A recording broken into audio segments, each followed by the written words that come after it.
In this problem, I receive a square matrix of size n times n. I need to determine how many of the rows of the matrix are identical to the columns of the matrix.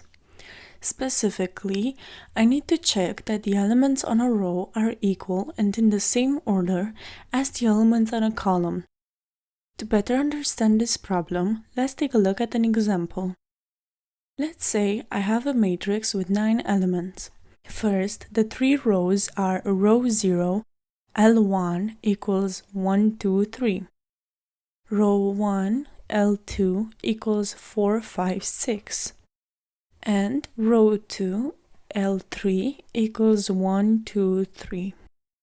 Then, on the columns, I have column 0, C1 equals 1, 4, 1. Column 1, C2 equals 2, 5, 2, and column 2, C3 equals 3, 6, 3. Now, I have to compare each row with each column.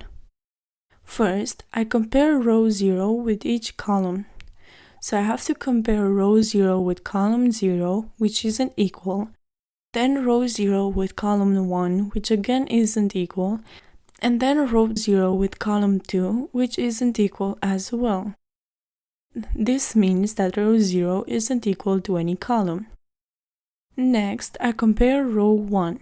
Row 1 isn't equal to column 0, it isn't equal to column 1, and it isn't equal with column 2 either. So row 1 also isn't equal to any of the columns.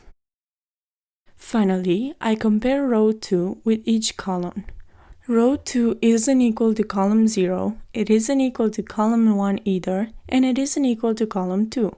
So row 2 is also not equal to any of the columns. Because I am asked to return a number saying how many pairs of rows and columns I can do, I will return 0. Now, back to the problem. The steps for solving something like this are to first initialize the variables needed, then to go through the matrix and count the pairs, and return the final answer. First, I initialize my variables. I start by declaring an integer variable n, which holds the size of the matrix. This type of notation is only meant to simplify the code, making the syntax easier to look at. N isn't a necessary variable, but rather an expendable one. I also declare a counter that I named counter to 0. This variable will be used to count the identical pairs of row-column in the matrix. It will also represent the final answer returned by the equal pairs function. Next, I need to traverse the matrix and compare each row I with each column j. I use nested for loops to iterate through the grid. Nested for loops are a way to loop through a multidimensional structure, like a grid or matrix, by having one loop inside another. The outer loop iterates over the rows, and the inner loop iterates over the columns. This allows me to access each element in the grid by its row and column indices. I loop through each row I of the grid. For each row, I then loop through each column j. Inside this nested loop, I assume initially that the row I and column j are equal by setting a flag OK to 1. Flags are variables used to indicate a condition or status.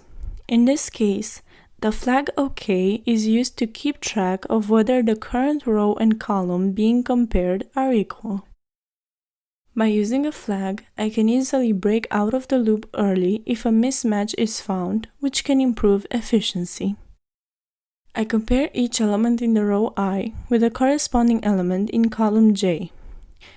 If I find any mismatch, I set the flag OK to 0 and break out of the comparison loop. This tells me that the row and column are not equal, so there's no need to continue checking further. If the flag OK remains 1 after the comparison loop, it means the row and column are equal, and I increment the counter by 1. This way, I can count how many rows and columns are identical in the grid. After exiting the inner loop, if the variable OK is still 1, it means that all elements in row I match with those in column J, so counter increases by 1. If OK was set to 0, counter isn't incremented for that pair of row and column. After going through all the rows and columns, I return the total number of equal pairs, meaning what the algorithm calculated in the counter variable. In conclusion, I had to loop through a given array to find and count pairs of rows and columns that are identical.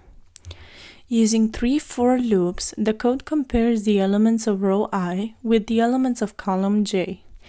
If all elements are identical, the counter is incremented. The break statement is essential to stop further checking as soon as a difference is found, making the code more efficient. Using for loops to compare elements and the break statement to break the check when a difference is found optimizes the process, saving execution time. Thus, the code is able to quickly and efficiently identify pairs of identical rows and columns in the matrix. Now, let's test this code to see if it works. Remember, you can create your own solutions and explore other algorithms and implementations that might be more efficient.